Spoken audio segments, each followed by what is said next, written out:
哋本來要訪問腸胃醫生，但係醫生唔可以上電視，請醫生講下有關腸胃嘅健康嘅一啲飲食啊。嗱，正常嚟講咧，一個人咧一日最少要上一次廁所嘅，講緊嘅係大嘅啦。係人都知至於少嘅咧就6、7次以上啦嚇。咁如果你10零20次咁就冇咩正常噶啦。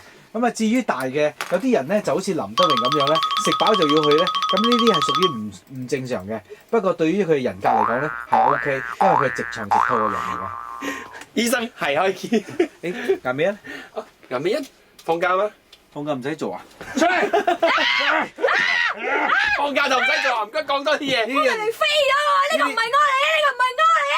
呢啲就屬於唔健康嘅人啊！你睇佢食極都唔肥嘅，即係佢個腸胃咧係吸收唔到呢個營養，吸收唔到啊嚇！係啊，其實我冇搶嘅有冇啦。不如叫你講你啊，即係寫你嘅 comment 嚟講下啦，就係有關馬來西亞我哋嘅飲食係咪好唔健康先？例如講真，有咩飲食習慣係唔健康嘅？你寫落去俾我哋知啊，等我哋提醒大家。因為咧就係星期日咧就係呢一個世界腸胃健康日。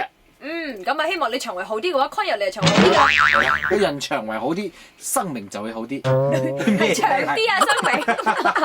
留言啦，或者個腸好啲，嗰塊面嘅暗瘡都少啲。係啦，或者星期一 call 上嚟0395433366放假，多謝，可以啦，可以啦。